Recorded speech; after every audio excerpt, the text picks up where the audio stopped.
sure some other people will trickle in. But we should just go ahead and get started. My name is David Fenley. I am the chair of the Transportation Accessibility Advisory Committee. Welcome everybody to the October installment. That's what it is, the October installment of our meeting. All right, so I will call the meeting to order. And I'm going to do a quick roll call to get an idea of who's here. If I don't call your name, please let me know. But I think I'm tracking people as they are coming in.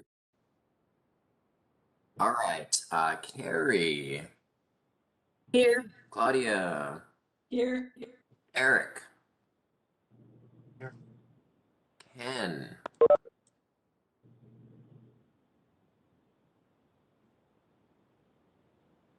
I can come back to Ken. Trevor.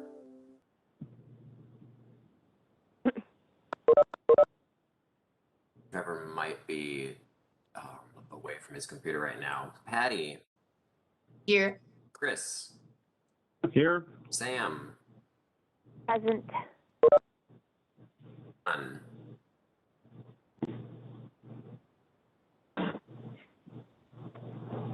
I see you, John.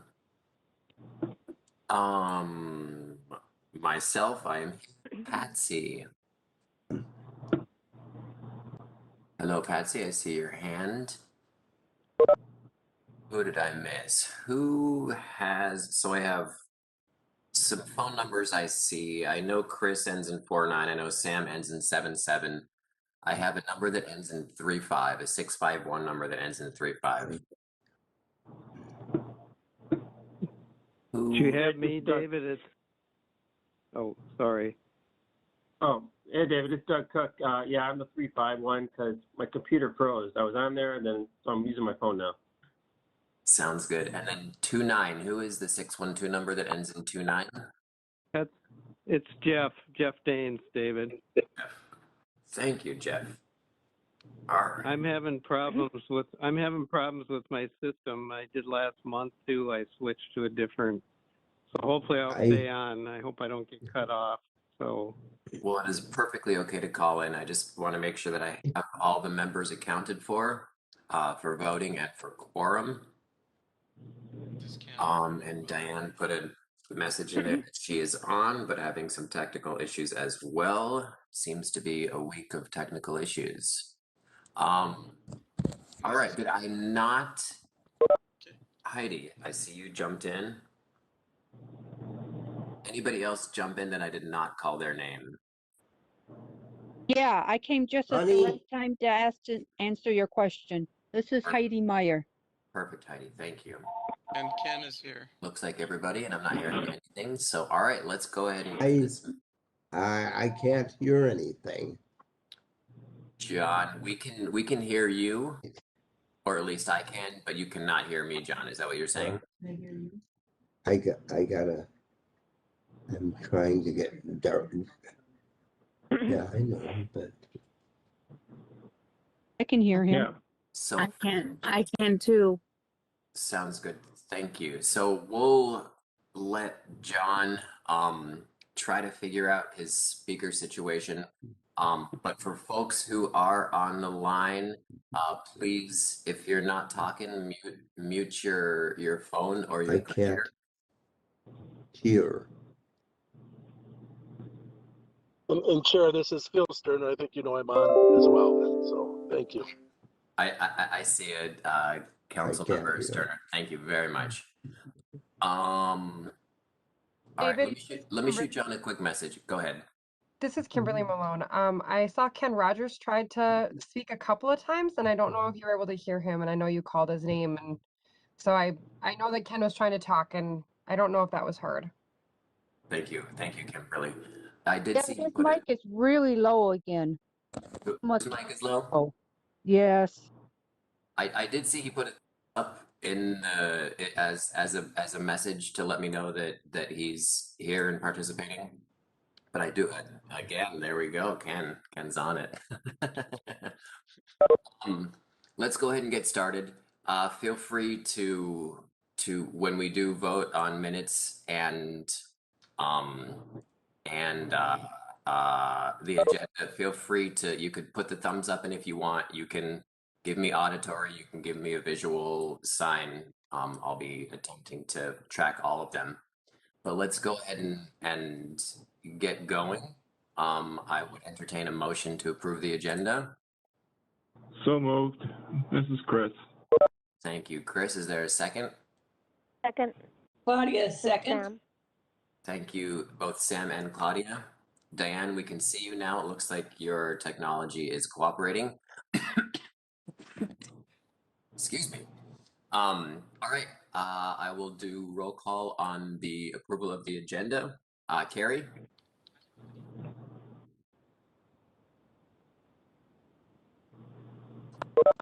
Claudia? Yes. Eric? Yes. Ken? Yes. Trevor? Patty? Yes. Chris? Hi. Sam? Yes. John? I'm guessing you might not be able to hear me.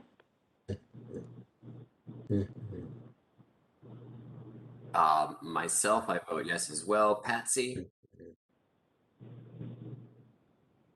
Jeff? Thank you, Patsy. Jeff? Yes. Diane? Yes. And Heidi.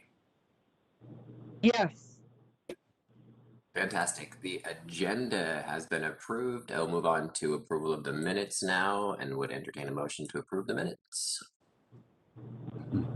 This is Chris. So moved. All right. Thank you, Chris. Is there a second? Sam, second. Two are keeping us on track here. Thank you. All right. Roll call vote. Carrie.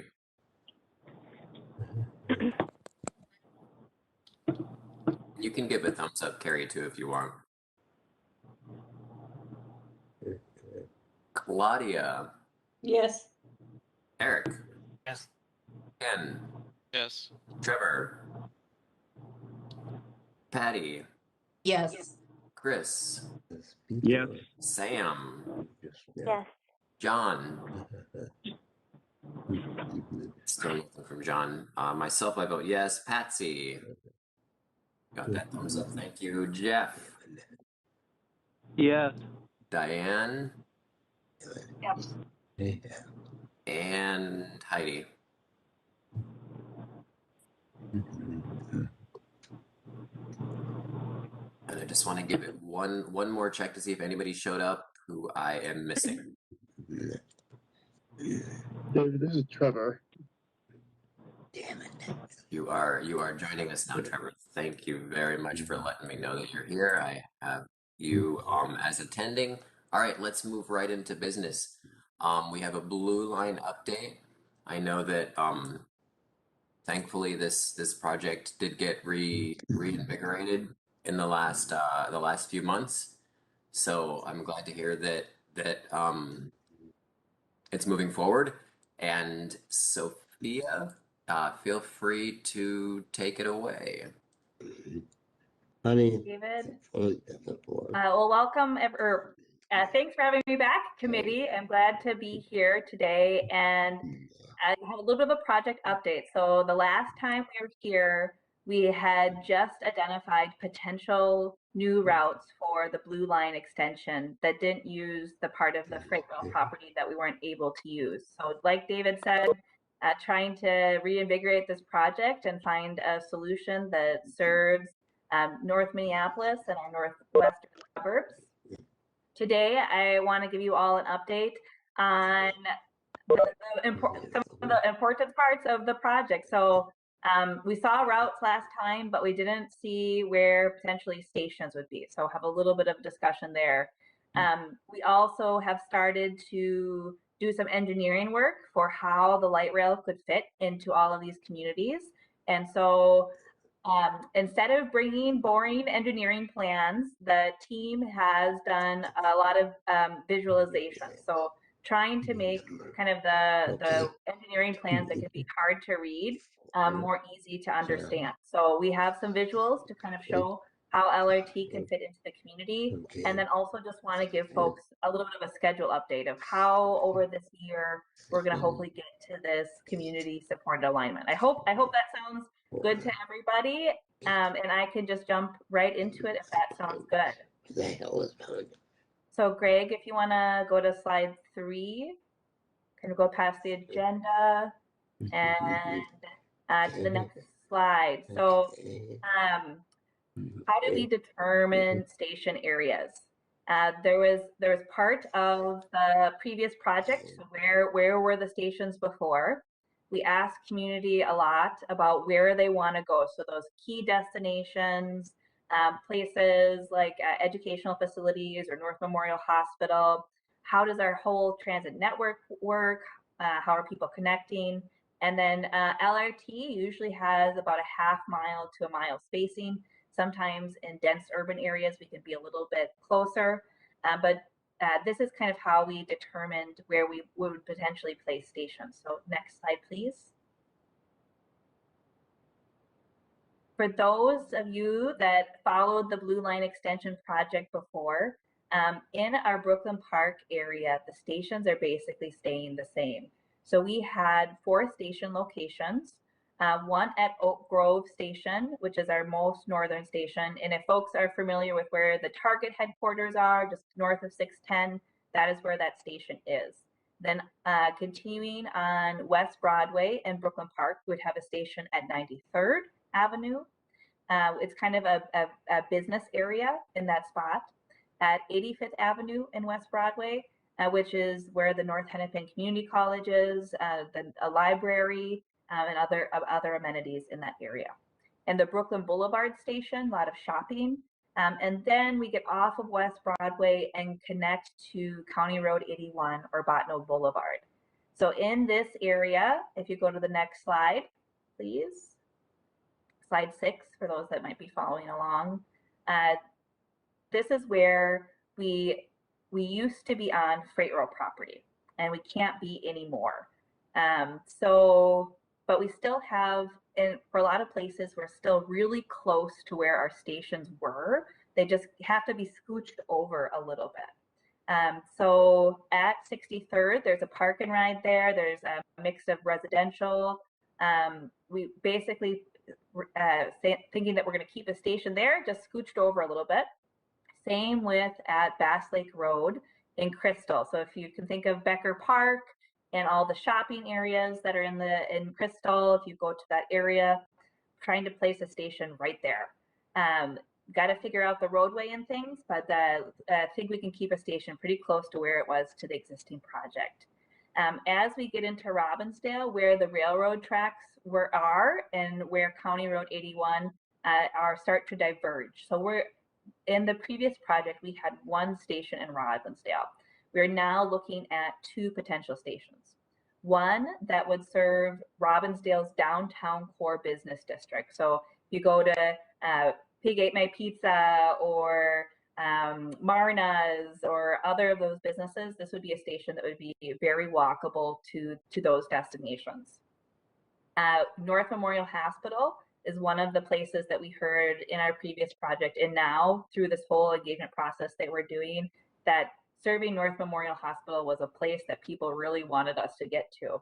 So definitely placing a station in that location and kind of investigating that further. So some things the same, some things changing, hopefully some new opportunities in this segment to figure out. Next slide, please. And please, if there's questions from the committee along the way, please feel free to ask them. So in Minneapolis, a little bit of is the area that is the most different. So we used to be on Highway 55 in the rail corridor. And this was the area we just really had to look for new solutions. So there's 2 leading options for routing in North Minneapolis. One is along Lowry to Washington, and the other is along West Broadway, potentially to Lyndale. And each route has stations. And Darrell's mentioning that he's not seeing the slides, so I will try to describe them a lot. So one route on Lowry, and then there would be stations on Lowry, potentially at Penn. So if you know our C line, that would be connecting to our C line at that location. And then also on Lowry, potentially a station in the Emerson Fremont area, which connects to our D line as well as other local bus services. As we get to Washington, that area is more has more business and industrial uses, connecting right in that corner of Washington and Lowry, and potentially placing a station, as well as placing a station potentially if we're going the Lowry to Washington route right on the West Broadway in Washington, so you can kind of facilitate potentially some of that connection to West Broadway still. And then a station in the North Loop area, potentially around 10th Avenue. A lot of work still to do, but that's kind of a little bit of one potential route.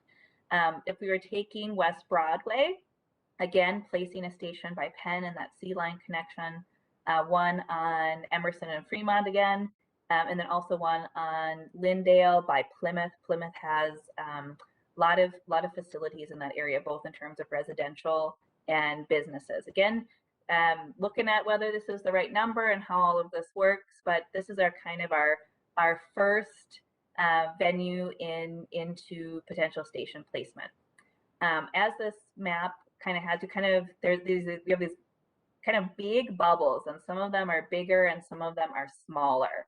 And that's really because these are dense urban areas. So as we start to place stations, we have to figure out how it all works together with different infrastructure that's out there, with existing buildings. We want to impact as little as possible as we put this LRT project forward. So we have a lot of work to do to start to actually place these stations in these station study areas. But we hope that these maps at least start to give people a flavor for what LRT is connecting to. Where can you get on? Where can you get off? How many stations would there be? How would this system work? I have a little bit of a preview in the next couple slides of an example of how we are starting to place some of these stations. So if we go to slide 8. Oh, sorry, one more thing. So how will we evaluate them? Looking at the project principles and goals, what the engineer, basically kind of what I just said, it's a slide now. Look at the engineering requirements of how they fit, available right of way, existing land uses, all that kind of stuff. Slide 9.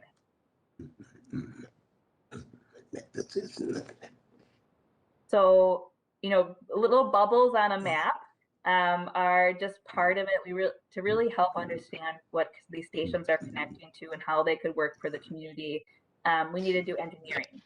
And we heard from community members that trying to interpret our two-dimensional, kind of crazy colored engineering plans was a little bit difficult. So we've spent some time trying to put together visualizations. And they're not perfect. They have a lot of errors in them still. And they're representing a very, very small amount of design. So we've done almost no design work. As we design these stations, we'll need to come back to this committee and really talk about how they work. Are they accessible? Are there concerns? But this is just trying to start showing folks what we mean when we start to place these stations. So at North Memorial Hospital, a very key destination, access to a lot of jobs as well as healthcare opportunities. We have some challenges because it'll be different whether we're connecting from our West Broadway option or our Lowry option. And there's if folks are familiar with the area, there's 2 Lowry bridges that are right under construction right now. So it's all this infrastructure playing together. And so what we have, I'll just run through kind of what our main goal is to connect to the hospital. And so we're showing kind of center running LRT in between the roadway that then would connect to the hospital with a pedestrian walkway. So trying to get inside facilities, making streamlined connections, These graphics don't yet have all of our pedestrian facilities or all that kind of stuff, but starting to play that out. In the next slide, we have a slight other, slide 10, please. Still, the slide 10 when it appears is still North Memorial Hospital, but we're looking at different ways to connect and starting to get feedback about it. So in this version, we might be able to connect to some of the residential areas to the south more and maybe more closely into the main campus of North Memorial. Now we do end up swinging out. And so bringing all of these today is just really to start the conversation with this committee, is that as we place every single one of these stations, there'll be options, there'll be things to consider, there'll be things to weigh, and really getting into that will be important with the community. And not all these decisions have to be made this year. What we're really trying to do is disclose what LRT would look like. So if we pick an alignment, people know kind of what they're getting into, right, a little bit. And then just the last slide on North Memorial and how those station bubbles will become real stations. And go to slide 11, please. When that one appears, it's a same concept, right? It's just showing how we connect if we were coming from Lowry versus a West Broadway route for our LRT. So kind of same thing, trying to connect up with that middle of the roadway, connecting directly into the hospital. We'll really want to think about how people are accessing the station, both using the hospital campus, but also just getting around town. So the project office team is committed to trying to make our engineering easy to understand and digest. And I know it's very kind of image heavy, but to the extent that we can try to describe them and make them so that we can see the benefits and impacts of various options really is the goal. And we have a lot of stations, so this kind of level of graphic will be available per station as we get to them. We're kind of just doing that now. North Memorial was one that we had ready, and so one that I wanted to bring to you all today. What I kind of, as we go into the next set of slides, we started out with lines on a map, right? So kind of what we've shown so far is, just big maps and a big region. And what we want to try to do with some of these visualizations is how would LRT look in these communities? Let's, kind of really visualize what we're trying to design. So I have an example from Crystal and Robinsdale and Minneapolis. They're all just kind of examples, but we have more graphics, but it's just to start to get a sense of what it kind of looks like in these various places, because it's all a little bit different. So right now in Crystal, you're on County Road 81. It is currently a 6-lane roadway. What I'm about to show is a 4-lane design. And the Bass Lake in particular, where that station is, we need a lot more work to do on that. So if we go to the next slide, this is existing conditions in Crystal, just a little, just right before you get into that Bass Lake Road area, just a little bit south of it. A lot of businesses in this area, very kind of vibrant part of the community. And right now, Crystal has a lot of frontage roads. So there's some frontage roads, there's boulevards, there's center medians, and there's 6 lanes of traffic, which we hear from folks could be a little bit hard to get across when you're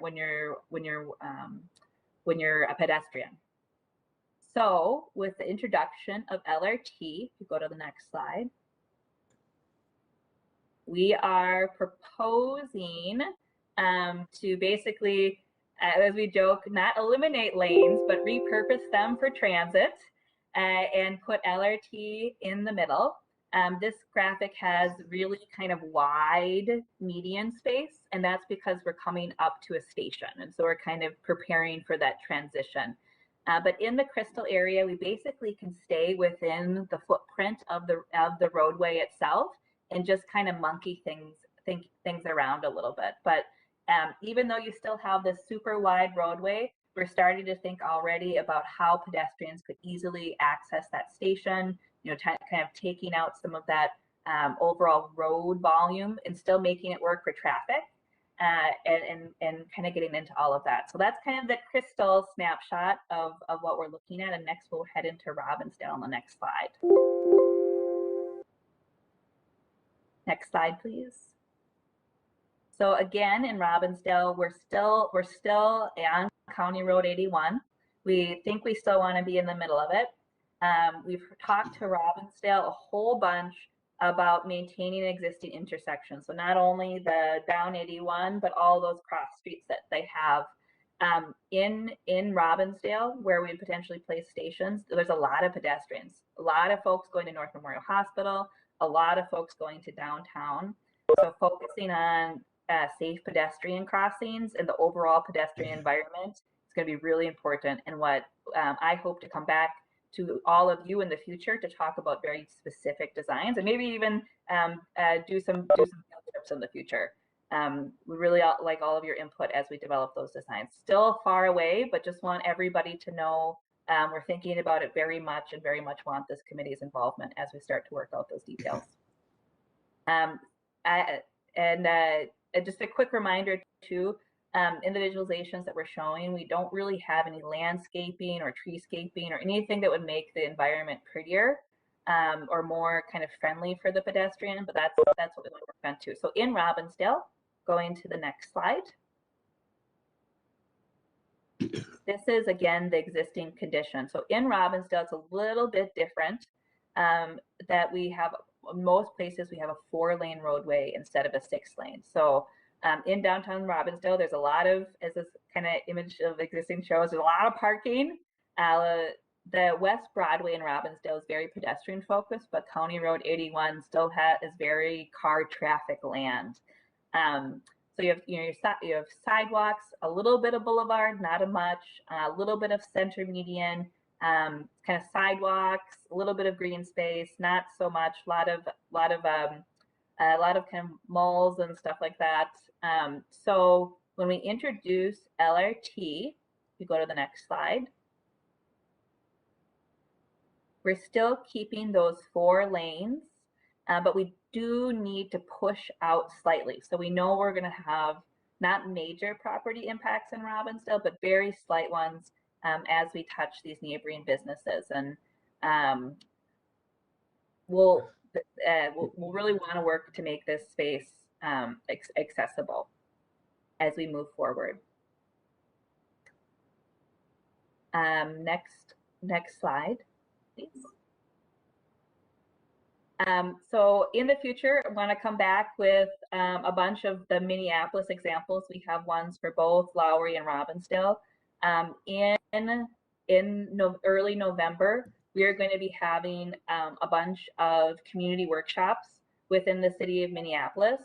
Oh, Wednesday at 1. I hope the the sirens aren't too loud in my background. I live right by one.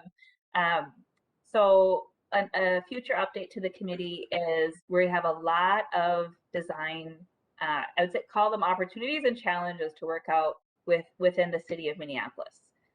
So a future one would be to kind of go through those options, but we do have some early visualizations there as well.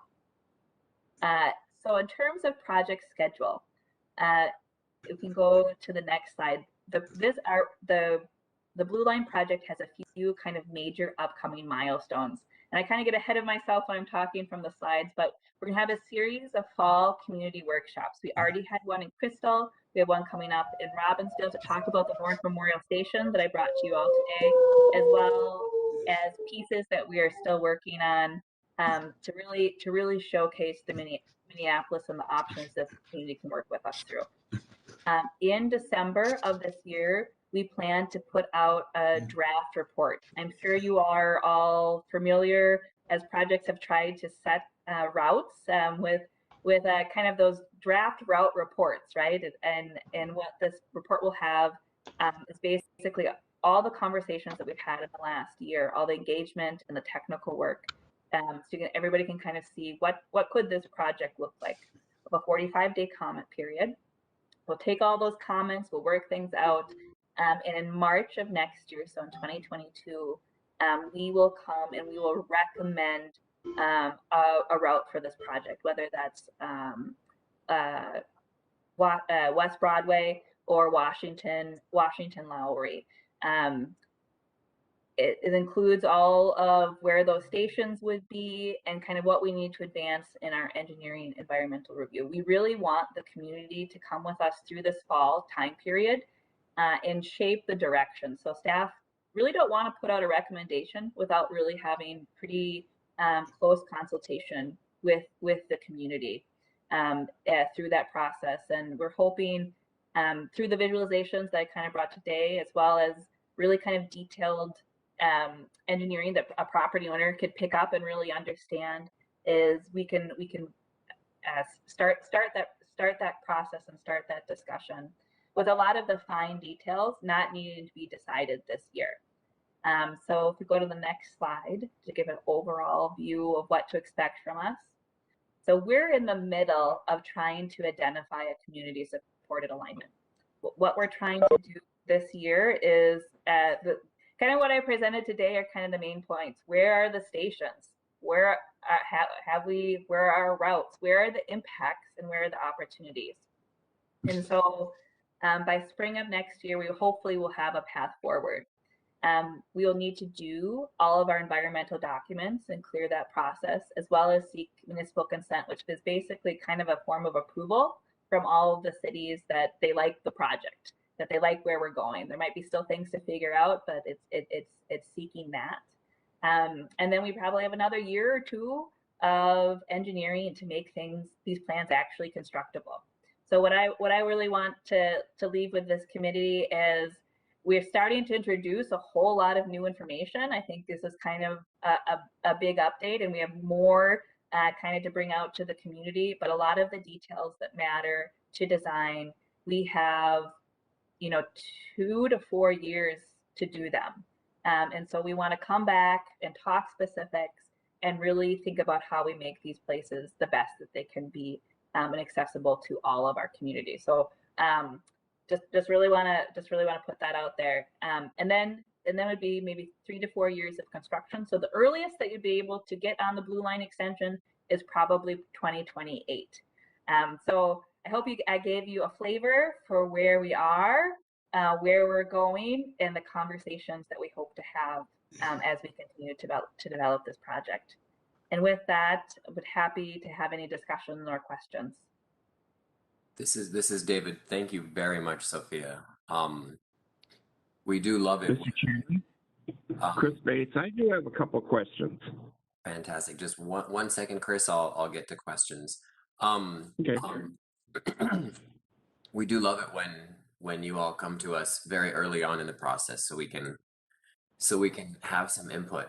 I'm pretty sure specific TAAC members have specific questions. I know that actually I don't see if Ken's on still. Looks like he is, yes. I do know that Ken is our Blue Line extension liaison, so I did want to give him first crack at things. What questions or comments? I'm pretty sure he'll have questions about station design and layout. I know that there are some that are not ideal for folks who have vision loss, low vision, or are blind. And I can let him articulate that if he has his microphone up and running. Ken, did you want to jump in here? And it's okay if your mic's not working. We can. Sure. Can you hear me okay? It's a little quiet, but I can hear you. Okay, I'll try to be more direct into the mic. So yeah, I just want you all to know that I'm on the Citizen Advisory Committee representing TAAC, so I do bring the perspective of people with disabilities as we're having these discussions. Right now, the level of discussions obviously are really structured on the community and the cities that are being serviced, as you just heard.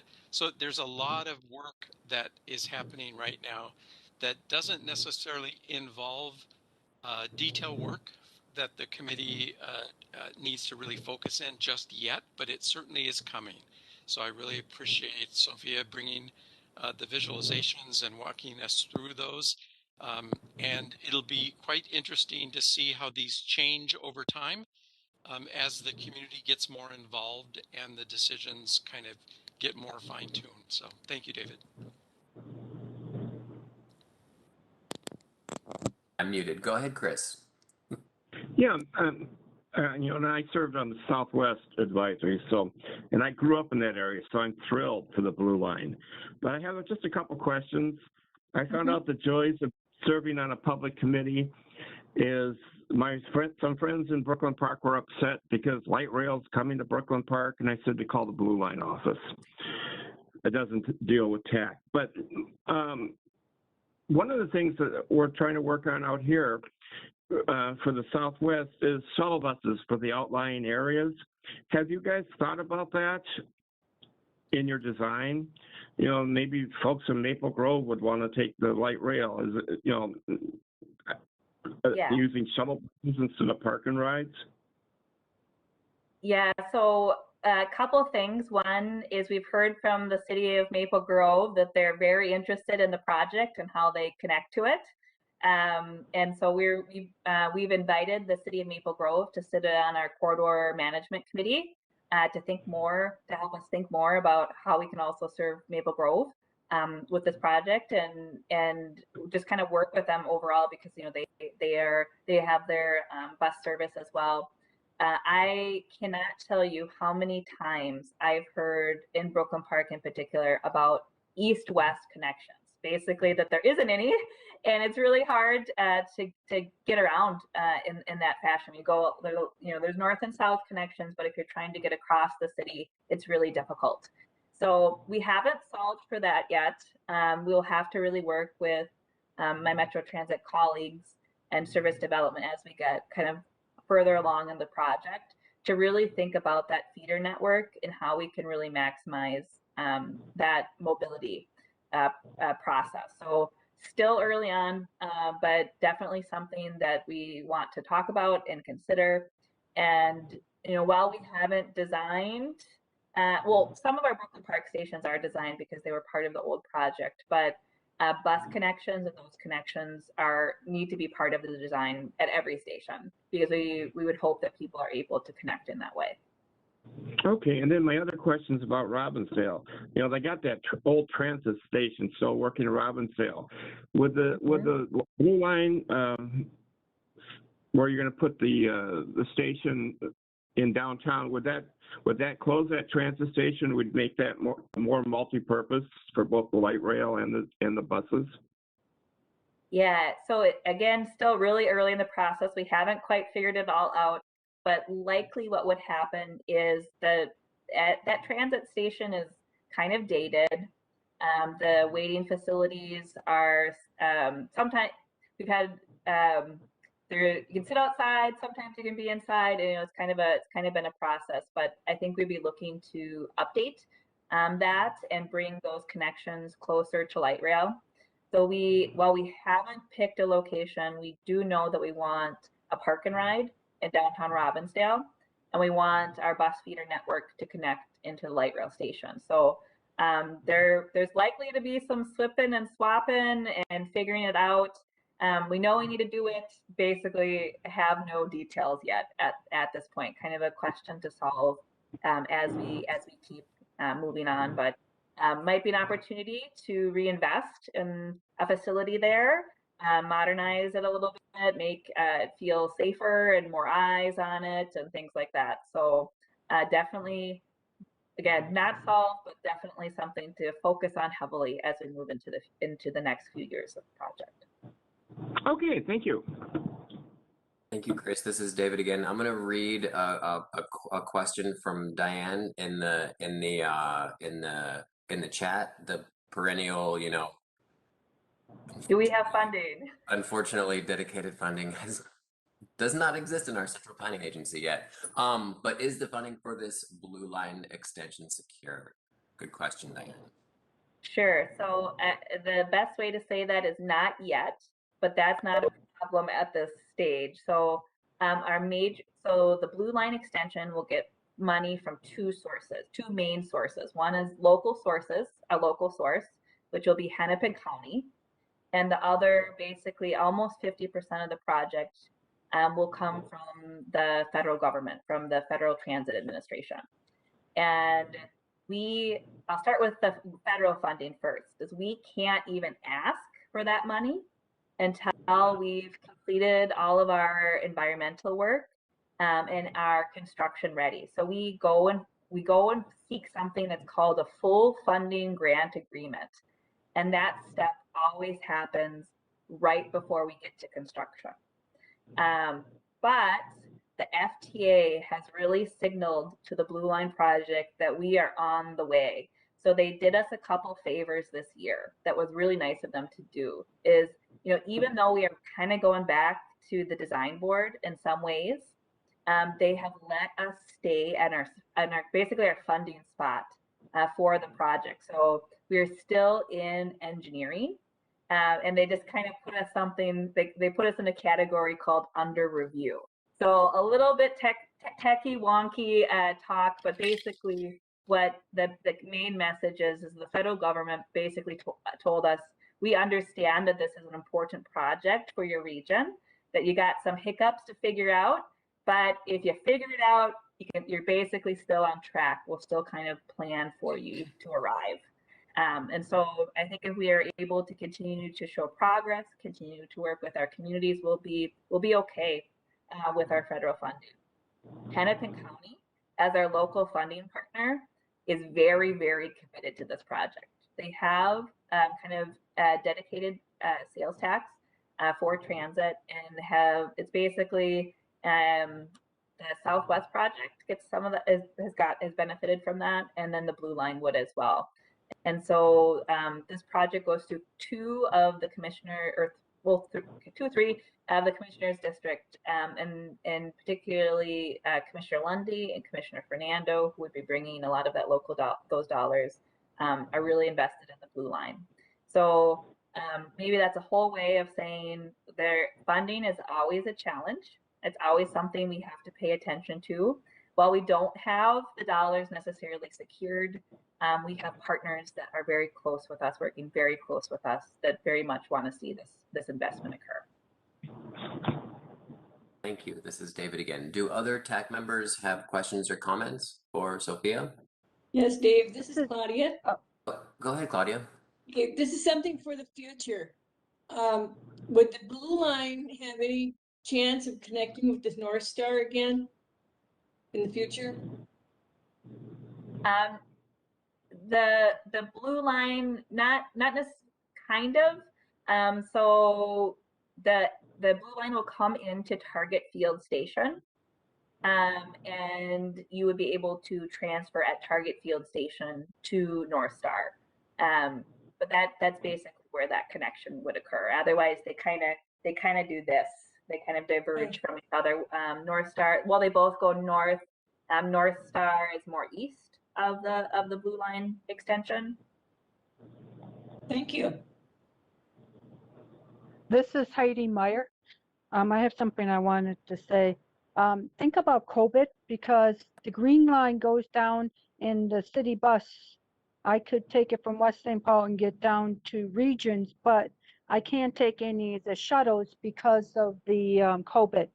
So, and you're hooking to a hospital, and I know downtown St. Paul, they have little hubs where they go, and drop off patients, but now everything is different. Have you thought about COVID changing the way we do things? And then the other thing is, Channel 4 did a big thing on this about the weather and how certain cities do really well staying more cool with trees and stuff. So when you redesign it, think about nature and think about the environment, and and because the more we take away, the more we're going to feel certain things. And then the other thing I wanted to bring to your attention, I was trying to figure out when you said far away but kind of close to where it used to be. And then you started talking about bubbles, you know, and then I sort of started getting what you were getting at, because I didn't understand in the beginning when you were doing the maps. So I wanted to bring those to your attention if you have anything to say about it. Because COVID has really changed how you have to use Metro Mobility more for certain things, and other things I still can take the city bus or maybe a train, but I have to do it just slightly little different, you know. So I just wanted to bring that to your guys' attention when you're remodeling. And the other thing is I want to make sure that it's taken care of is redesigning of where we have to stand, because it seems like lately I've been seeing a lot of things, and I'm on another committee that allows me to talk about that. So I hope you come back and we get to talk about how you design the stations and clean them up. Thank you. Thank you for all those questions, and I'll try to remember them all. First, kind of starting where you left off, we will 100% for sure come back to this committee as we get into more station design and get your feedback. And it would be even wonderful to do some workshops like we've done in the past, and actually get out and about and experience it and look at things. Would absolutely want this committee's involvement as we especially if we have the few station locations might be more challenging than the others, so really getting into those details. Yeah, COVID has really changed a lot of what we're doing. I think, you know, LRT acts as a backbone for our transit system, you know, and hopefully that's something that people can get on, you know, kind of any time of the day, but definitely as we move forward, we'll look at what folks need in this new world in a lot of ways. Another piece, and I think is green space and heat, right? One of the things that we're looking at when we have a project goal that's associated with equity, providing equity and reducing regional racial disparities. And one of the ways that we're evaluating how we could potentially reduce regional racial disparities is looking at the parts of our cities that are really warm. So because of how urban design has worked, there are places that get hotter, as well as Hennepin County has a lot of climate actions, and we could partner with them. So again, while we have basically no design with that, thinking about green space and what kind of investment we could bring to help with our climate future is definitely going to be part of what we need to look at. So little ways out, but really appreciate those points. I think it's really important for the project staff to be considering all of them. And the reason I brought it up is because you had a picture where you had some green, but no trees. And then it was just concrete and streets. And so I don't know how the environment's going to be out there. And then I thought about the hospital and COVID, because if you have connecting places, you know, and they've done a lot of studies on this over the years where people park far away because they can't afford the parking spaces at the hospital. But also if they can take the train or the buses and figure out how they get there, that would be another way. But then to connect to some of those things, even the U might change, because I don't know how they're doing their projects.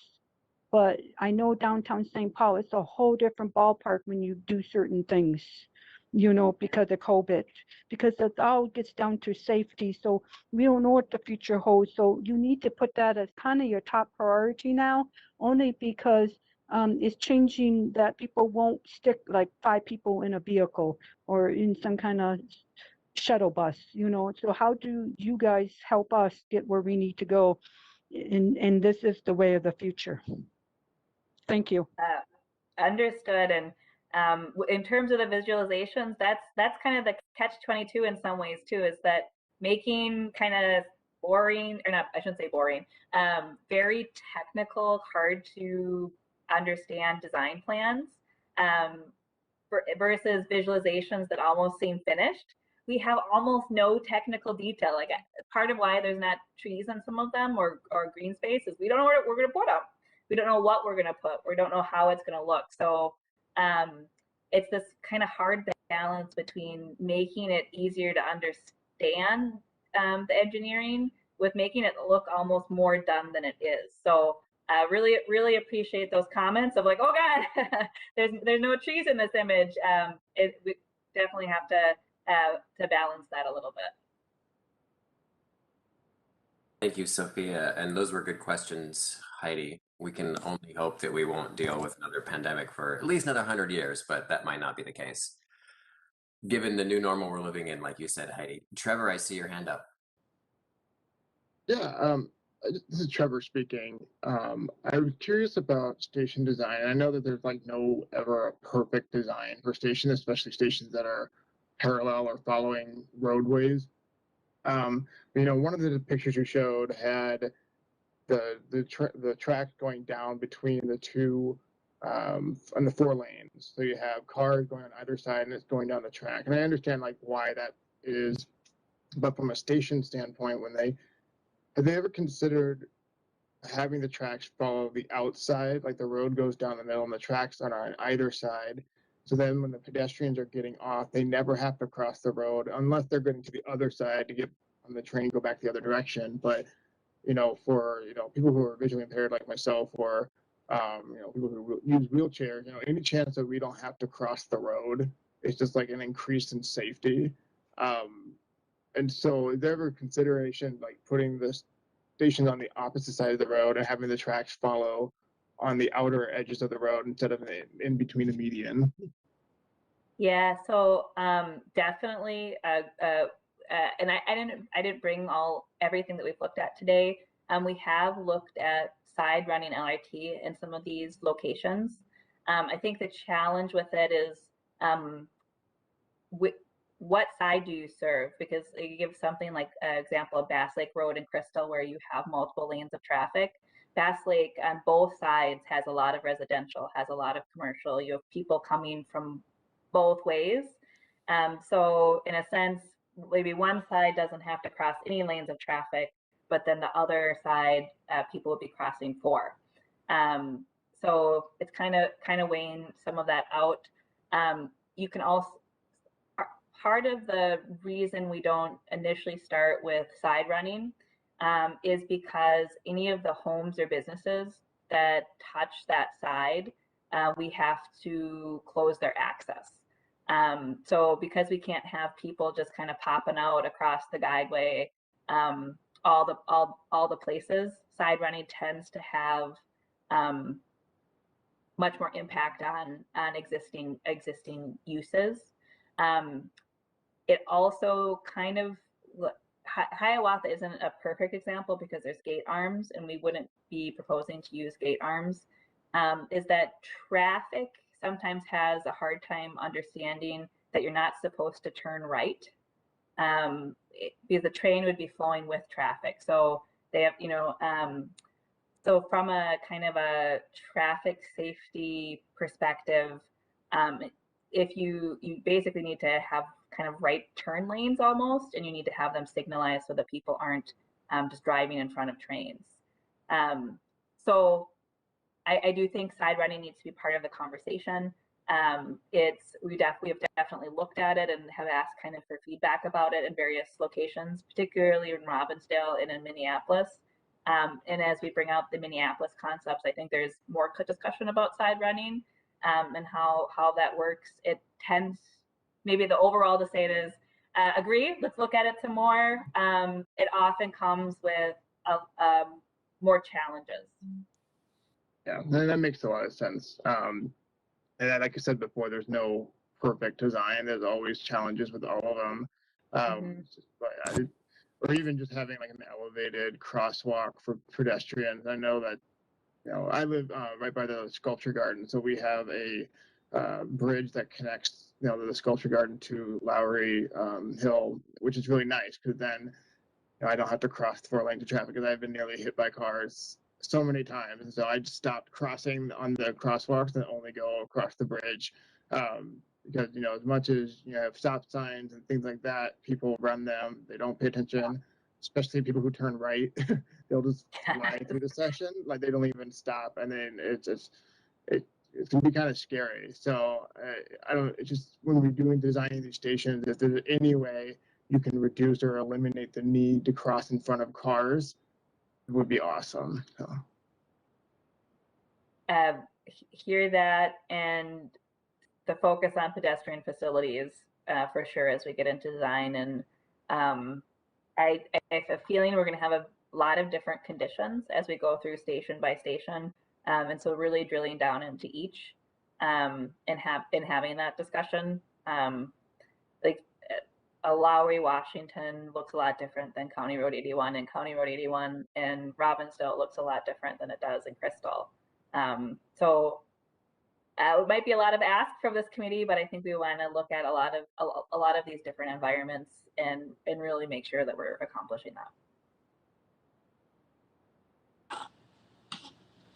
This is David. Do any other members have questions? Darrell, I see your hand up. Take it away. Yeah, Chair. This is Darrell Paulsen, Vice Chair of TAAC. Also, I want to say to Trevor's comments, I believe the reason why we use the medium or the approach where we run the track down the middle of the road is because we've already acquired the rights to put the train there, as well as like Sophie was saying, it costs a lot of money to acquire the rights to somebody's property if you're going to block their only access to their property.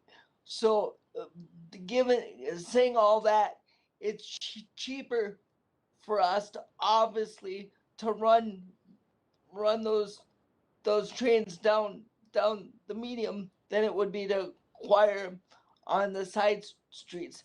But I do believe that there are some spots along the corridor, or the whatever you want to call it. I believe there are some spots that we could look at where maybe we could run it down one side for a couple blocks, and then on the other side run it down the other side for a few more blocks. So it could be something that alternates like that, where it would only be like maybe a 4 to 6 block in between, which technically us in wheelchairs probably could do it, but somebody who's walking might have a little bit more of a challenge. But Thank you, Darrell. This is David again. Do any other members have questions or comments? All right, Sophia, we look forward to hearing from you again. I'm a big proponent of the station design workshops. I think that was pretty cool and informative for both TAAC and the people who were doing the Southwest light rail.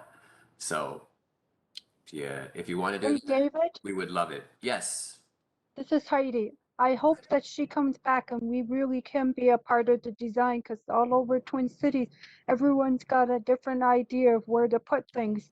And so all different disabilities are up to challenges of what's going to work and not going to work. And it's not even funny now. So we need to start talking about that. Are we going to have like the ADA, you have to streamline it, to a certain point, and then you have some flexibility? Or is it going to be you can do whatever you want and then we should just work with it? So it's something to think about in the future. So I hope she comes back. Thank you. Thank you, Heidi. I'm very sure that we will be seeing Sophia on a regular basis over the next 6 years. Yeah. Yes, happy to come back and happy to talk more about details, right? Because the details are what matter. Thank you very much, Sophia. All right, so we have about, I would say, 30 or 40 minutes for a discussion about presentations that we hear at TAAC. I wanna query TAAC members.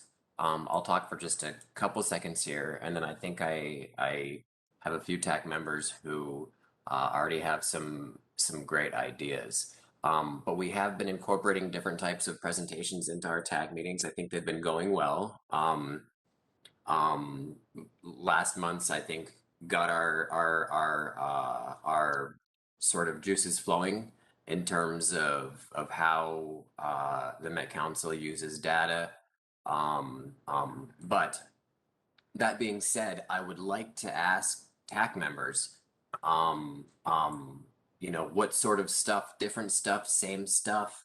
I really did appreciate, Patty, your response to the changing of the names. I know we have had a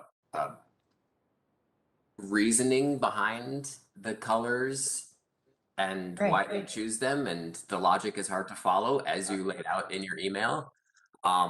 But that, I think, would be a good example of something that we are presented to on and we have some feedback for. So I would like this discussion not to focus on maybe the details of a particular issue, but more let's talk about what sort of things do we want to hear from the Met Council and Metro Transit?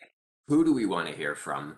Rather than getting into kind of the weeds. But I'm not putting you on the spot, Patty, but if you do want to talk to it right now. It's your chance. I guess what I was getting at more was not a specific answer to a specific problem, but that we are not, we need to be establishing, we have, let me try this again. We know when we deal with visual issues, we have standards that we've applied. It's more tangible. With thought process, I wasn't picking on purple necessarily, but it got me to thinking of what system, what consistency level are we applying? Are we, if you take a link that says read more, does that take you to the same destination? Does that term send you to the same definition in a sense? And I think the structure is what Heidi has opened my eyes to this and made me think about it.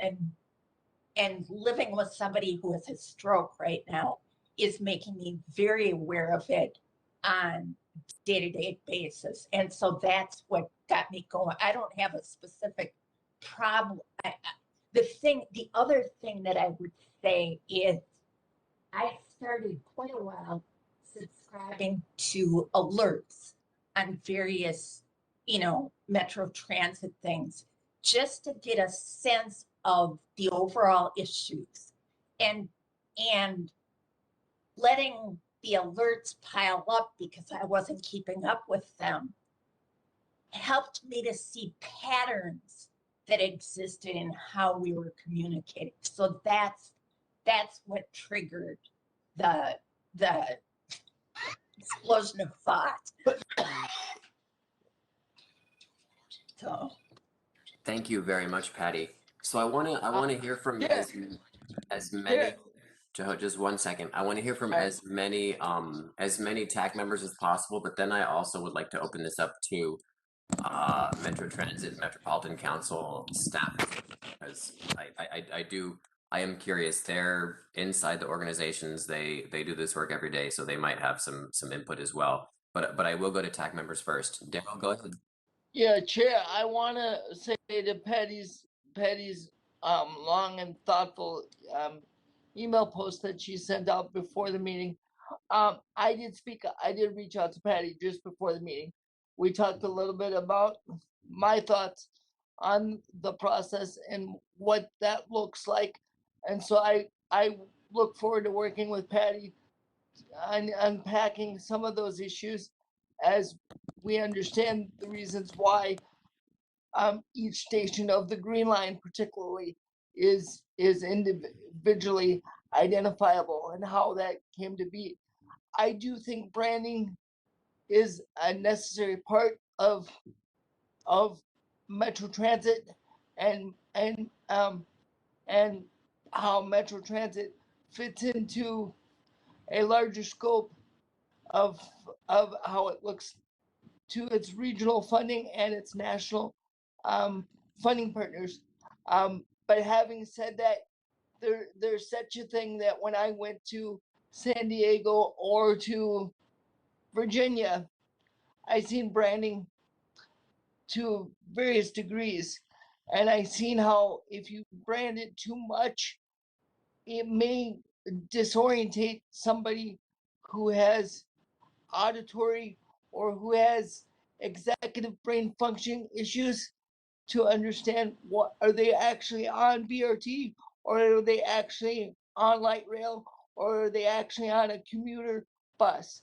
So those things I think Patty and Heidi touch on really well. And I think now that Metro Transit is aware of that, I think we could have some really robust discussions around that. I also think that some of the things that we've done, like our PSAs around priority seating, or the other subgroup that you're working on, Chair, I think those are very fundamental things and new to our committee, so that I think we can keep those things.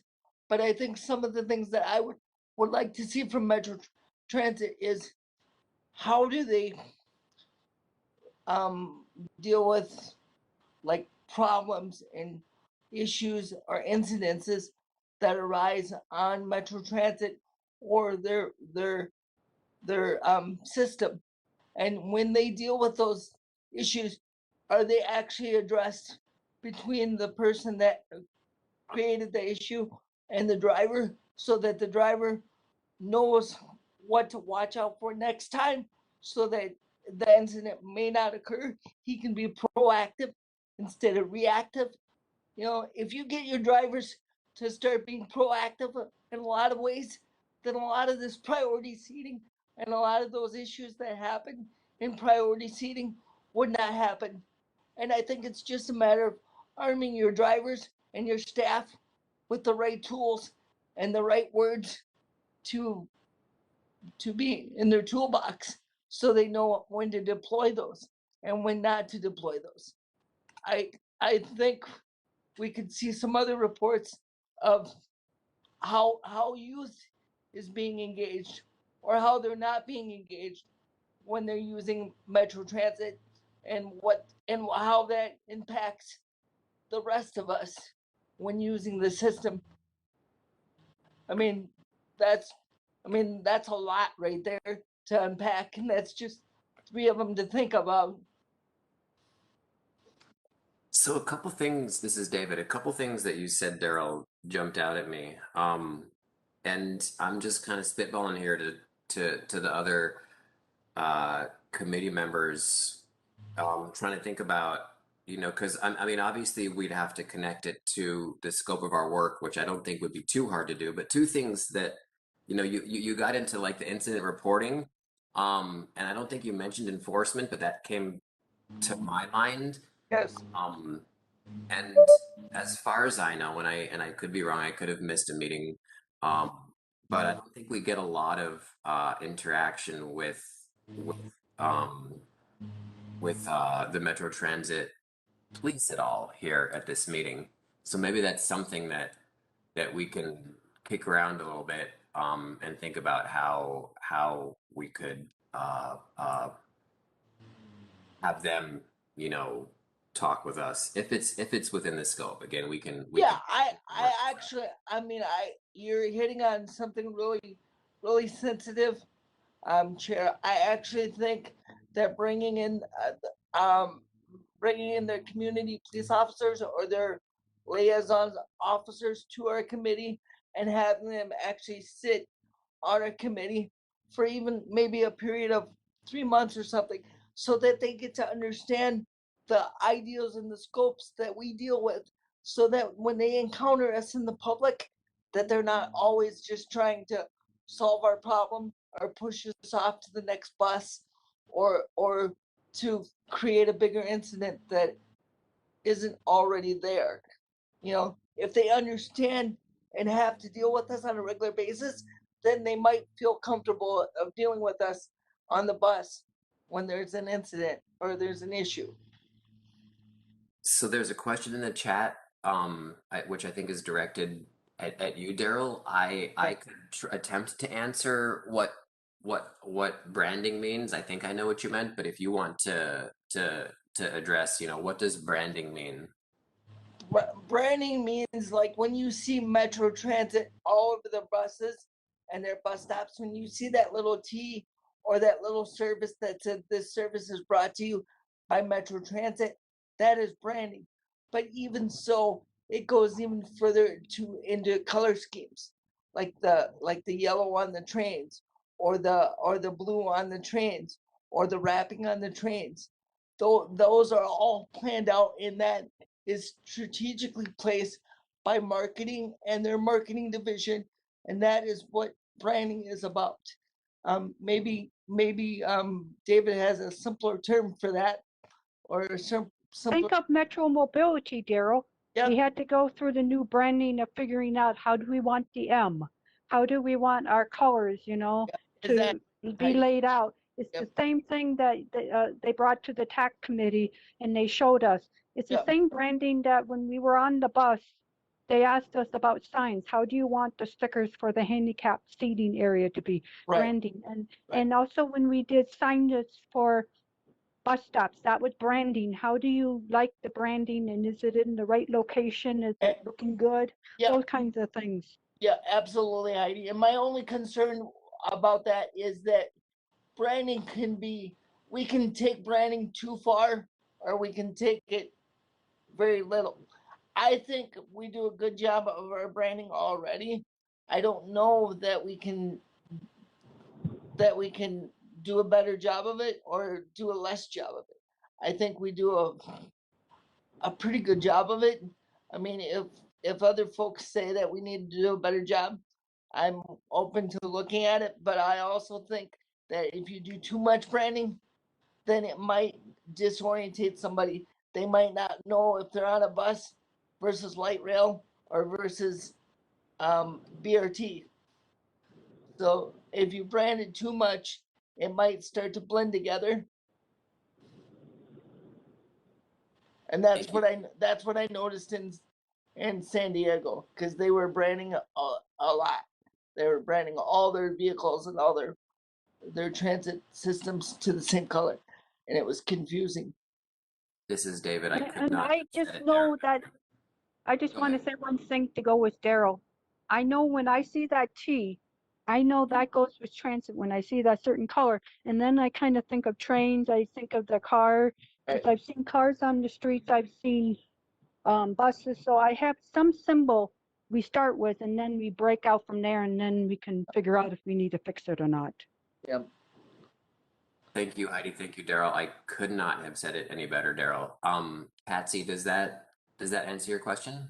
You have your hand up. Take it away. Yes, it does answer what you're meaning by branding. Because like Patty had said this morning, I agree wholeheartedly with her due to my first, actually, I was epileptic. I was shortly after birth. Then all the abuse and being put down. I had a low self-esteem of what things were, and I was having difficulty. Well, jump ahead, my head injury made it worse. So I've had to actually refrain from taking buses, the city buses, due to two reasons. One, my memory, but it was too confusing when the numbers that used to like 3 digits meant that they were the buses, nonstop buses, limited stop buses. But then things got mixed around. I was totally lost. And I agree with the colors. I know what the green line, the blue line is for the train. But if they were both only white, I wouldn't know which one to get on when I get out of the baseball game. Do I go to my left or go to my right? Which one do I want? So I think the branding in what Darrell is calling it, I think would be very good, such as what was going on about changing something from being the color of the BRT to purple. If it stays the same, then we, somebody such as myself, where sounds like Patty, who have the processing problem, the memory problem, it would be very helpful to stay the same. And I know I'm not the only person in this world this way, so. Right. This is David. Thank you, Patsy. I mean, consistency really has been a bell that we're ringing, and Heidi's good at that. That's the word, thank you. Consistency is what I. Yes, yes. So Thank you. we do have a little bit of an answer here from Guthrie in the chat. I've seen it. Essentially saying that the police discussion is already happening or will be in the next few days, and they're thinking about ways to bring that in front of TAAC. So that's already in discussion. So thank you very much for chiming in on that, Guthrie. Well, and Chair, I'm going to put my name out there right away, and right away in the beginning. I want to be part of that discussion, internally or whether it's internally, whether it's with TAAC, or whether it's just as an individual who rides the system and uses the system. I definitely want my name to be on that list of participants, because I think, you know, over the 32 years that I've been a public advocate and been writing the system probably that long, I think I've seen a lot of things, and I think I know what some of the drivers are talking about, and I know what some of the passengers are talking about, and I think it's a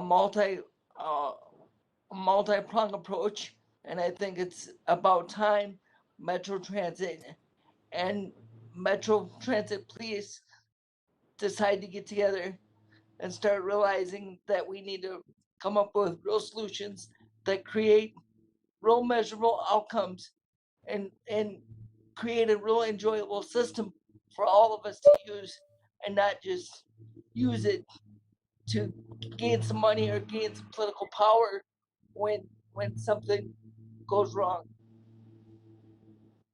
Thank you, Darrell. This is David again. I'm going to go to Eric and then to Trevor. Hi, thanks, Chair.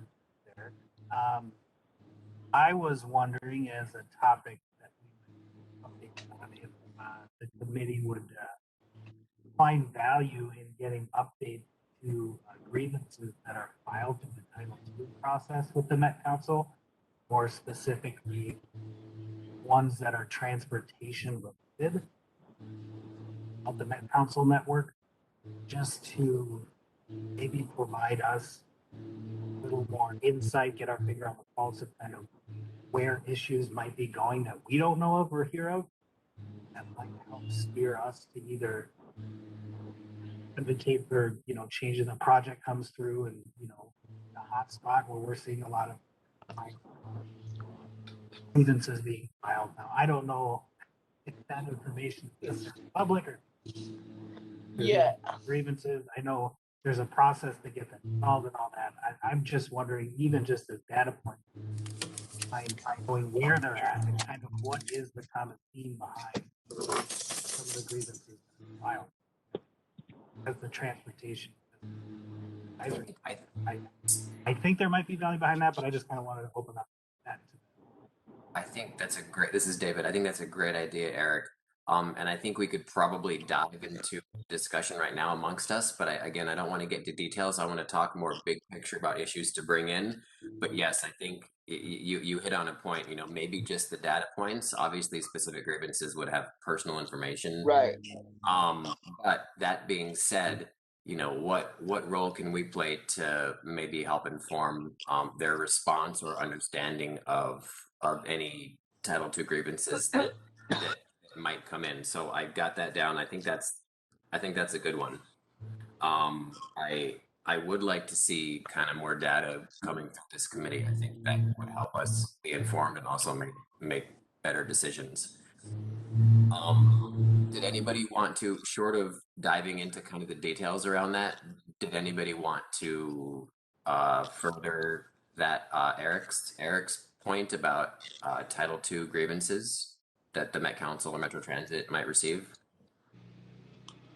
It might Yeah, I help, think it might help, this is Heidi, the community understand how our voices are being heard. If it, you know, because some people think I'm not going to say anything because all they do is push it to the side and it keeps on happening over and over and over. This way we can start educating the community. There is a system, it might just be broken and no one's really talked about if it's broken.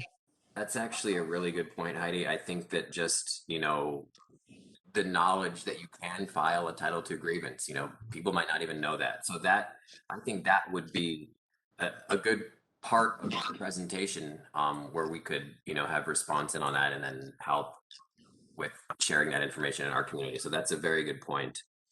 And does anybody else want to chime in on this topic? If not, we're going to go to Trevor.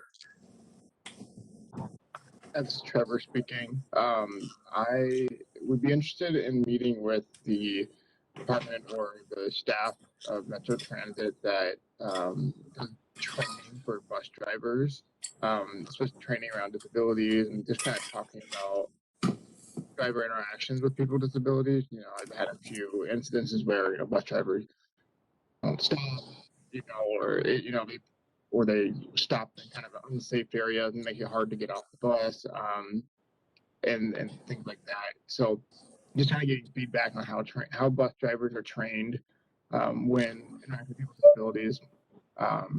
You know, the Metro Police thing kind of got me thinking about that because, you know, on the light rail you have Metro Police, but generally on the bus it's the bus driver who's the enforcer, who's, you know, for a lot of things, and it would be great to kind of get in front of them to say, you know, this is something that really is important to people with disabilities, is the bus driver's relationship.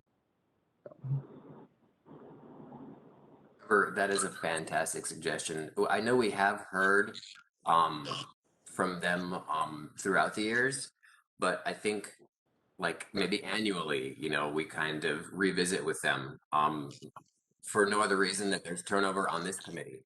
And I think that you know, that really is where the public, that's like the intersection point between the public and between Metro Transit is the bus driver.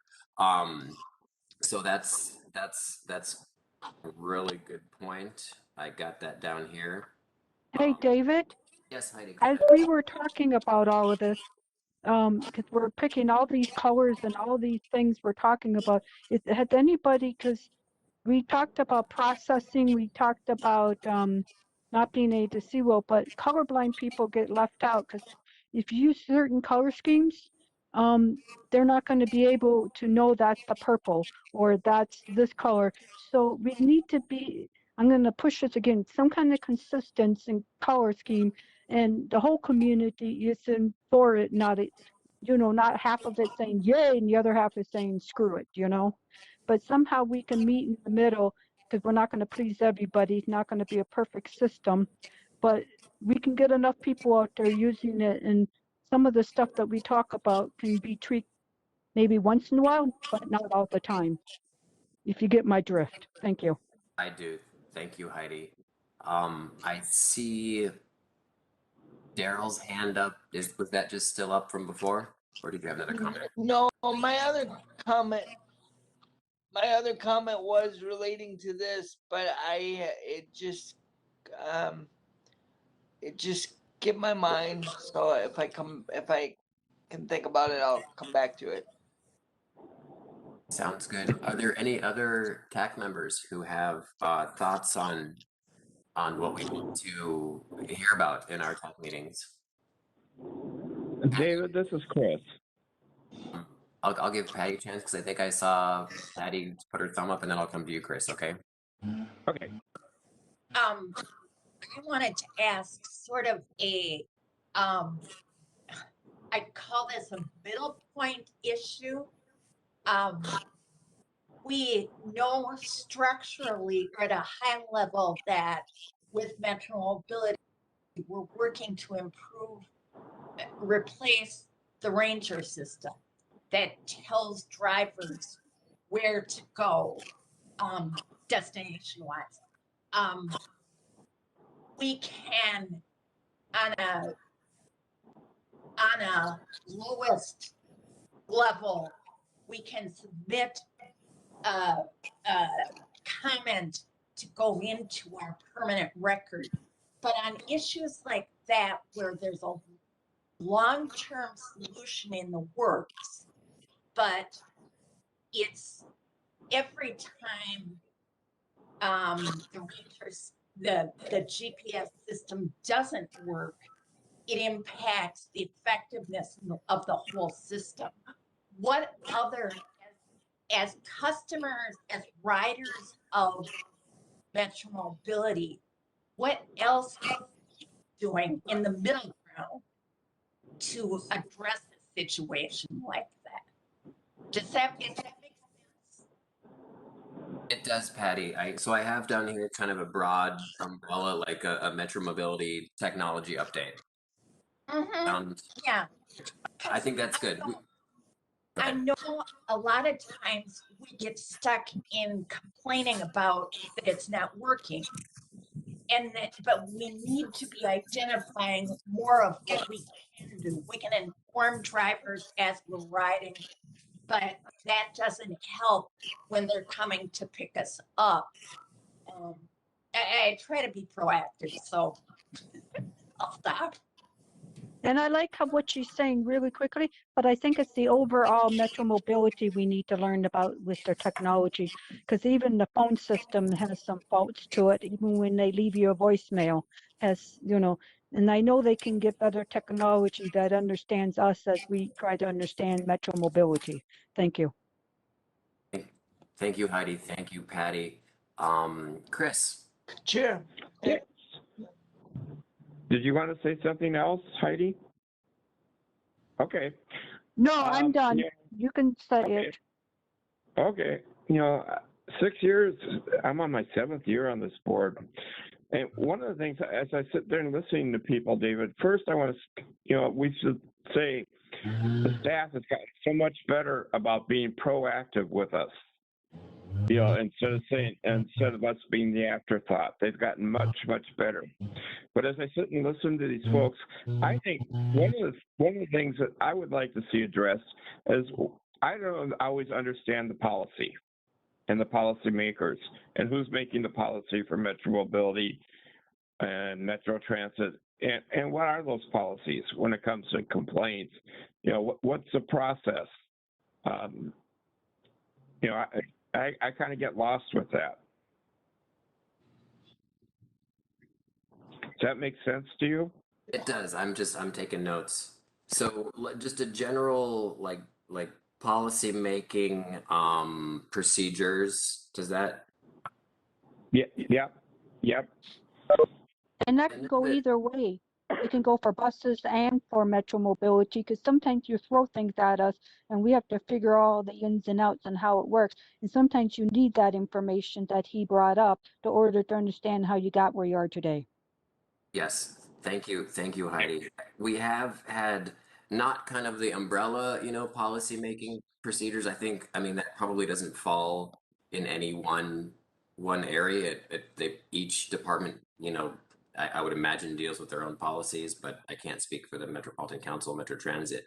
We have had when specific policies that relate to what comes to mind is digital accessibility.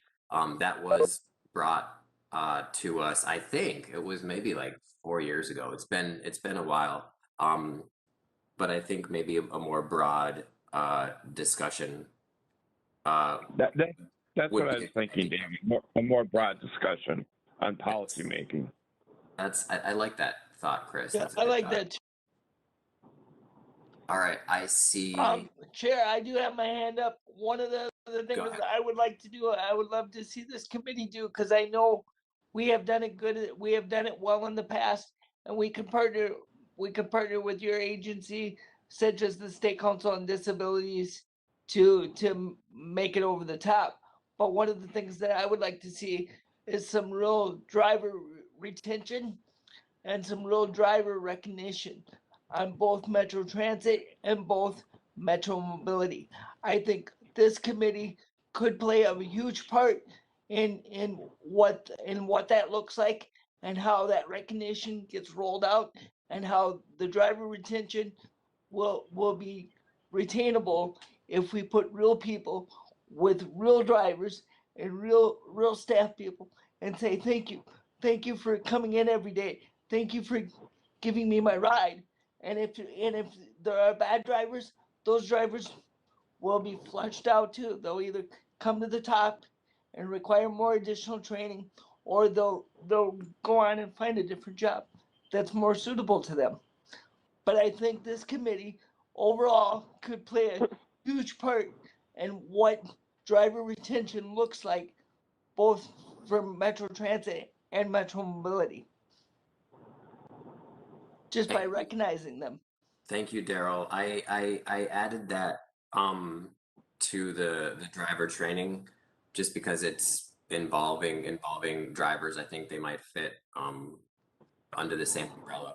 Thank you for that, Darrell. Yeah, and then one small piece under the driver training, just make sure that when they come in and that, let's say Metro Transit does a big training push, like one time they did a training push where they trained over 300 drivers, right? Make sure whenever they do those big training pushes to hire new drivers, make sure that people with disabilities are in the room and participating in that driver training. Whether that means that we simply hand them their certificate of completion, or we do something a little bit more detailed with that, but make sure that people with disabilities are in the room when that training is being done and that recognition is being given. Thank you. And David, I'd like to take Darrell's point. I'm sorry, David. This is Chris. I just want to take Darrell's point one step further, is that we haven't heard or seen the owners of transit team or the representative of First Transit for a while before the committee. And what Darrell's saying is great. And we need to let them know we're going to hold them accountable to do that. This is Sam. Go ahead, Sam.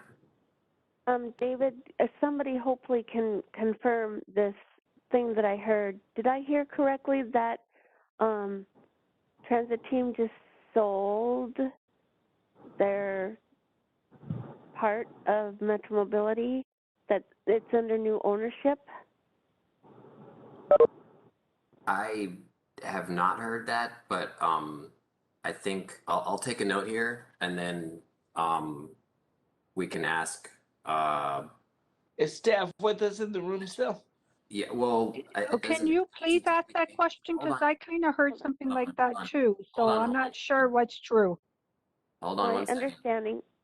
Well, I don't want to like spread misinformation now, and also this. I'm sorry. It's okay. It's okay. This doesn't fit into this particular portion of the agenda, but I do think a Metro Mobility update is to fit this into this portion of the agenda. I do think a Metro Mobility update with stats and also any zone changes or anything like that would be a good thing for us to hear, because it's been quite a number of months since we've had a Metro Mobility stats update. So I will put that in there. I think let's take your question offline, Sam. Okay. Because I don't want to, I want people to be ready to answer the question, and I don't want to have any misinformation spread through this committee. So my apologies. Everyone's talking about the training and everything, so I thought people knew maybe more than I knew. And I'm glad she brought it up. So if you can find the answer, please bring it back to us, David, because I heard something like that too. Thank you.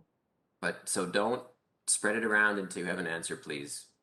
Oh no, I would, because I don't know the whole story. I just heard what she, kind of like what she heard. Okay. And Andy Strezik just stated that he can speak briefly at the public comment section, so we'll leave a little bit of time for him during public comment. Do any other TAAC members have thoughts on?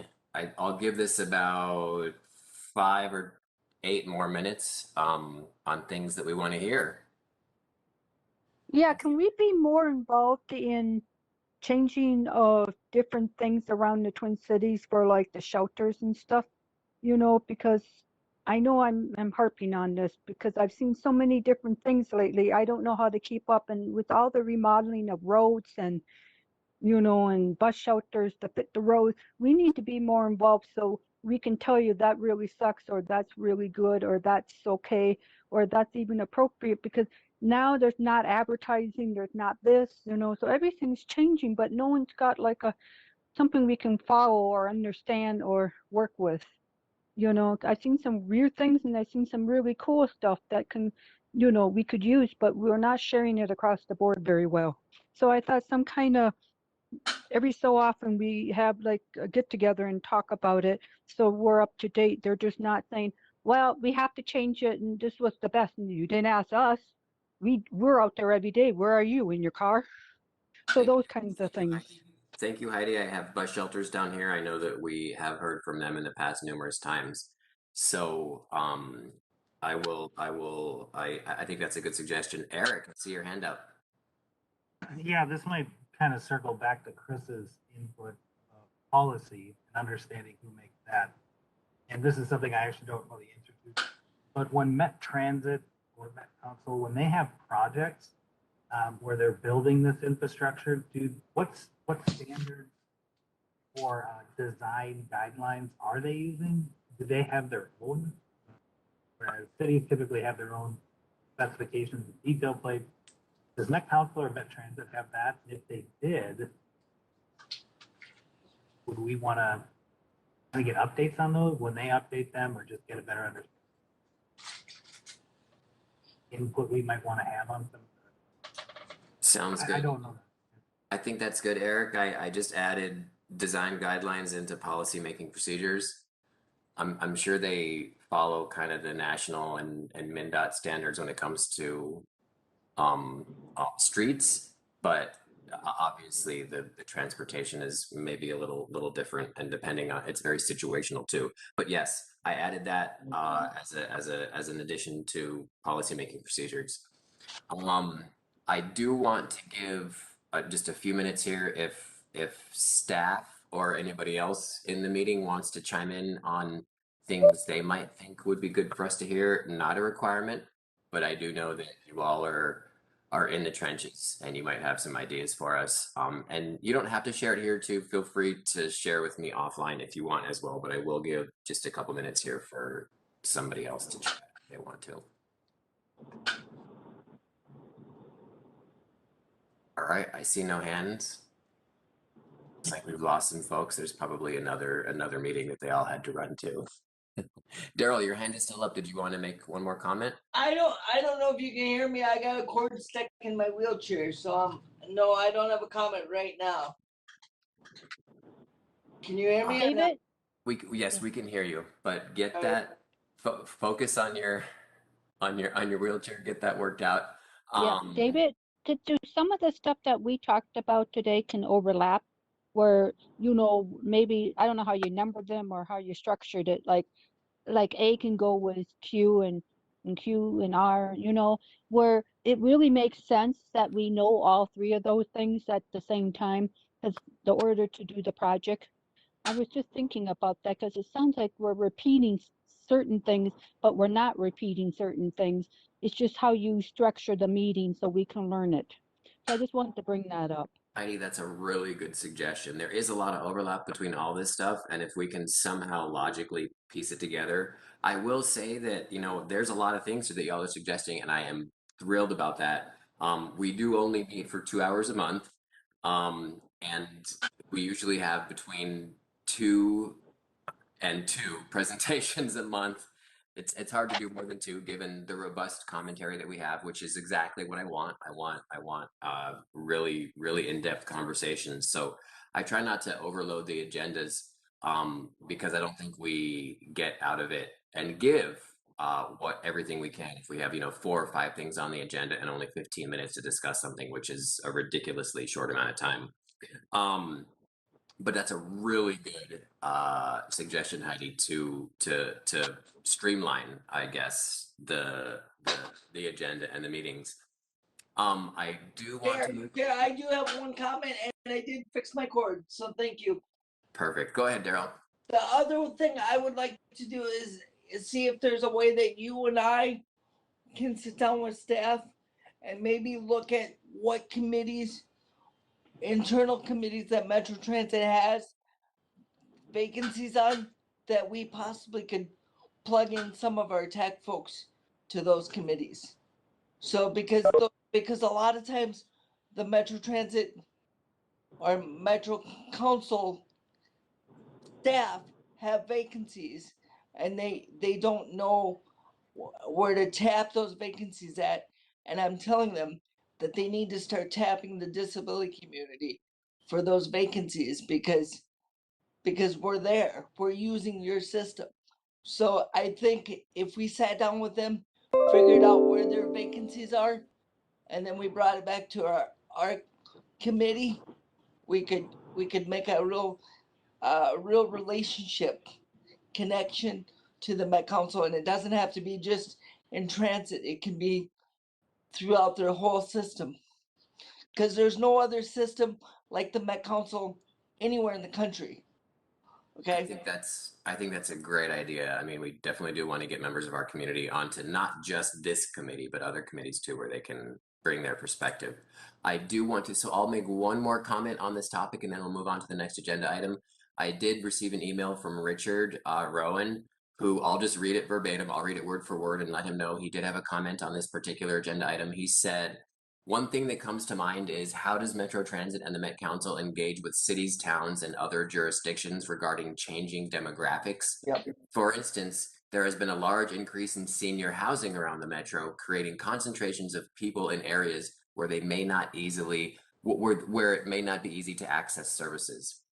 How does Metro Transit determine if there is a need for more fixed route access in those areas?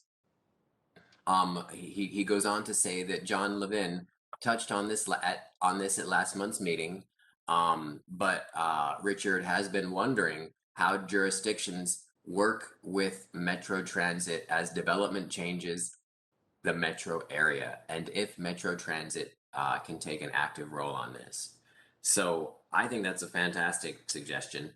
And I think that might be a good one for maybe John Levin to chime in on, but we can visit that with all these other great items that y'all suggested. All right, so let's move on to the next agenda item.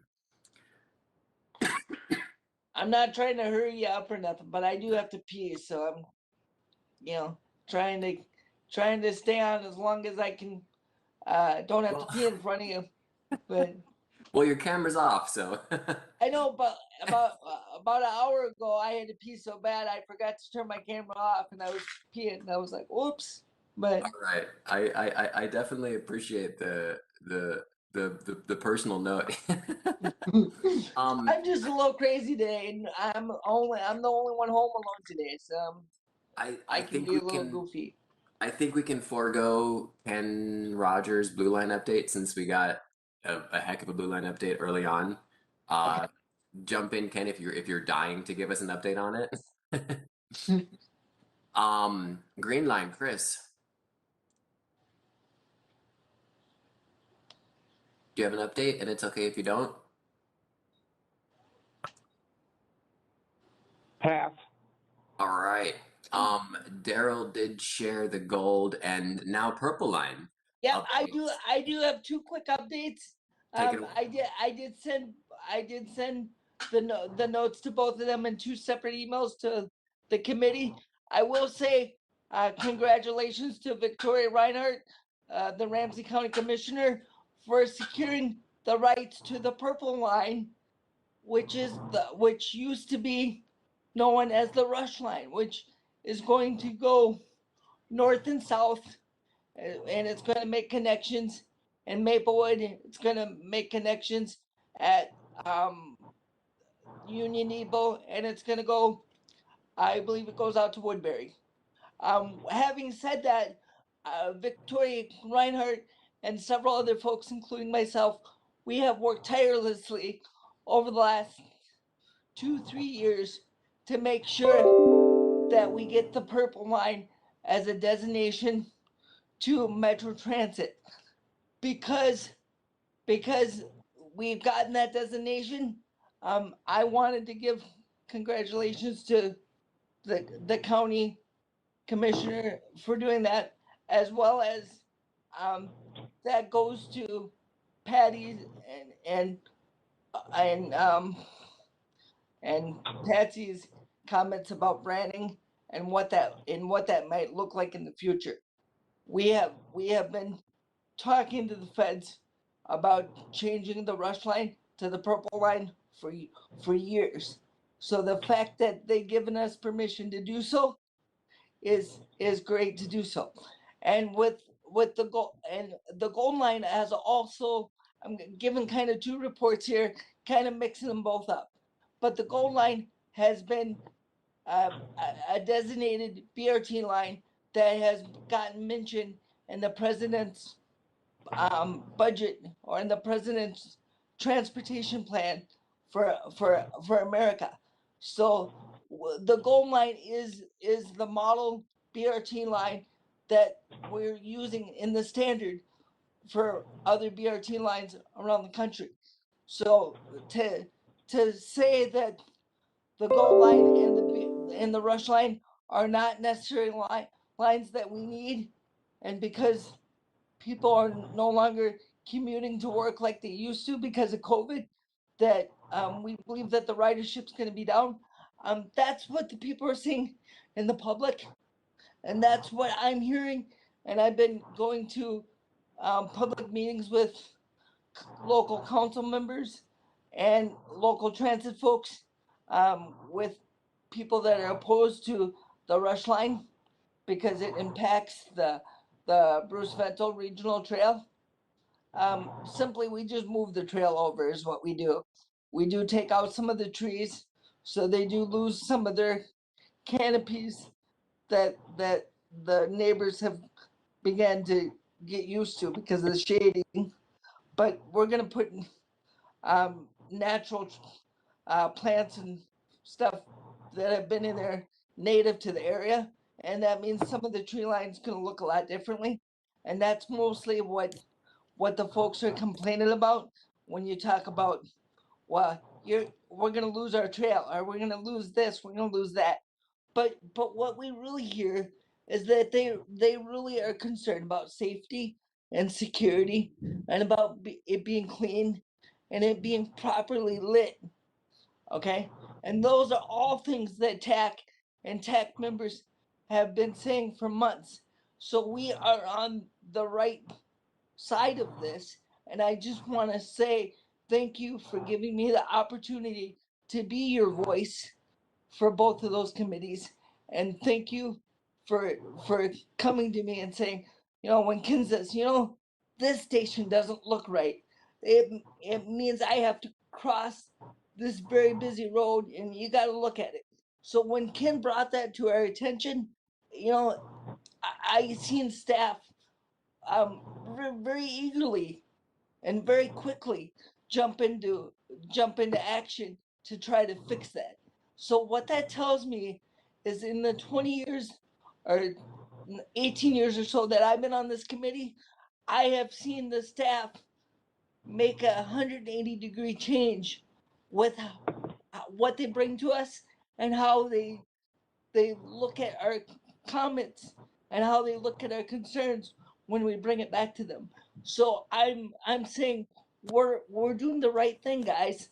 So I wish everybody that's up for reappointment and everybody that's up for possible reappointment to this committee, renew your appointment, because I want to continue doing the work and pushing Metro Transit staff and creating those relationships that we've became accustomed to over the last year and a half or so. So keep up the good work and push me hard too. If there's something you want to know that I'm not telling you, just tell me. Say, hey, Darrell, you're not telling us this. Do you know this or not? And I'll tell you whether I know it or not. Thank you very much, Darrell. That was a good update. Is there anyone that works on the bus priority seating TAAC work group, PSA stuff that wants to give an update? Not necessary, but you can if you want to, if there is movement in that work group. I know Sam was there the first day, and I know Carrie was there the second day. I was there both days when we did our PSA shootings, our commercial shootings. So I don't want to tell you how I think it went, but I do know other people that were there probably have some good comments. I will comment. This is Sam if you want. Thank you, Sam. Hold on one second. Okay? So just updates on the development of that. Oh. Yeah. I mean, any Wait, I don't know if I know all the updates. So. Okay. Well, you don't have to if you want to. But in terms of like little tidbits here and there, it's not necessary. But if you have like an overarching update on where the work group is going with its work, or how far along the videos are, by all means give an update. But you don't have to. So I may not. So Darrell, you can correct me. My understanding is it's done. The video shooting is done, and that now they're just working out where they're going to show it. Everything. Is this correct? From what I understand, Sam, yes, the shots were done. I don't know if they're all closed up yet as far as if they've got all the text and everything on there. So I have not seen them. I don't know if anybody else on the committee has seen them. None of us have seen them. That's right. So if we have not seen them, I'm going to presume that they are not done yet, and they will not be ready for us to view for at least the next month or so. Thank you very much. David? Yes. David, this is Doug Cook. Is that my right, Doug? Yeah, so, yeah, this is Doug Cook. As far as the video shoot, people showed up. We had a great shoot there on both days. That was great. So plans for the future is actually they're going to do a little presentation at the next TAAC meeting. So that should be on the agenda as far as where we are. I think they wanted to put it in the market by the end of this year. So they're working with the editors and to get that accomplished. This will eventually be in training videos. So you talked about training. This will be part of that, new driver and regular drivers for ongoing training. So they'll talk a little bit more about this next month and get your feedback on that as well. Thank you, Doug. Very much, Doug. I will use my report to go over a couple things that Guthrie put in the comments here. I'm going to do it fast because I want to move on. We have 5 minutes left. There are 4 open TAAC seats. The application deadline is October 18th. For more information, you can visit the council webpage. I don't have time right now to go over what those seats are.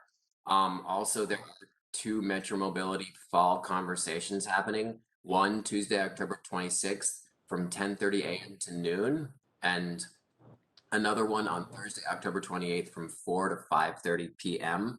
And there are sign-up sheets for both. Is that on Zoom? No. Yes. Wait. It's some other.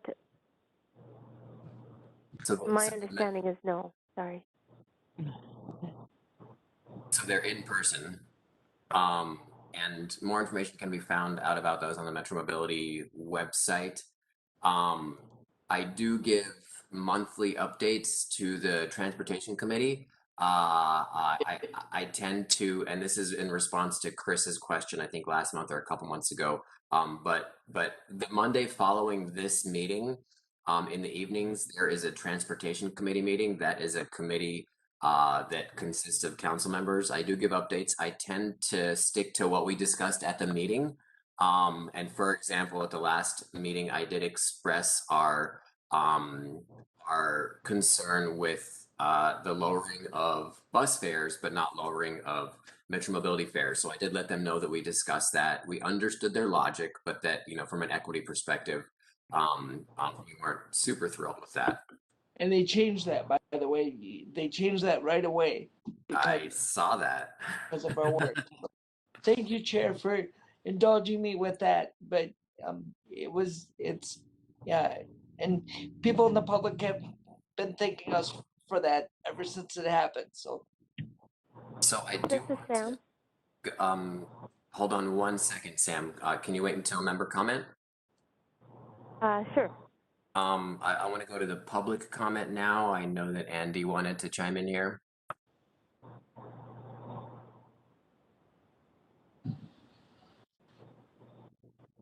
Thanks, Chair, members of the committee. I just wanted to point out one slight difference on the TAAC appointments. I think that Katie's looking for the applications by the 17th.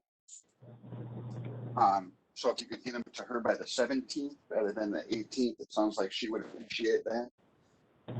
And it's for folks in E or further, E through H.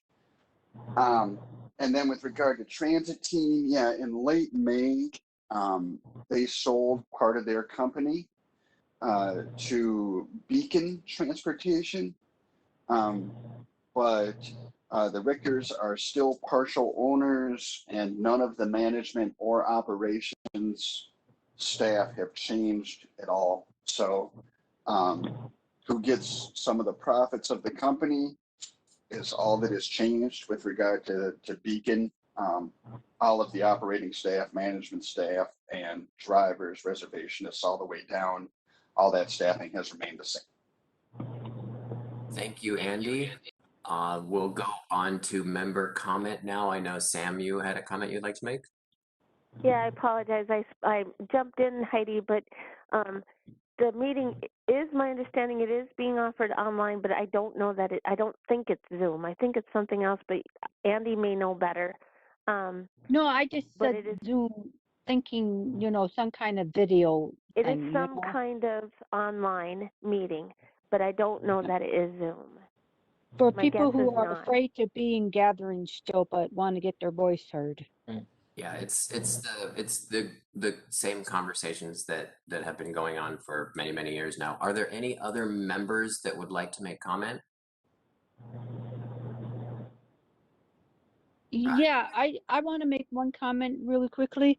I've noticed that the drivers are wearing the mask, which I thank them, but can they cover their whole face when they work with us, including their noses and stuff? So I just want to pass that back to you guys, or Andy can, you know, because I really appreciate when they wear them. And I have seen drivers, and I don't know if they have a person in the vehicle always, but they're wearing their masks, you know, so I appreciate when they follow that. And there are some that still need to learn to wear it all the time, you know, more. So just keep that in mind, and just cover your whole face, not just part of your face, because some of us can't really speak and stand up for ourselves because it's hard, you know, because of their disabilities.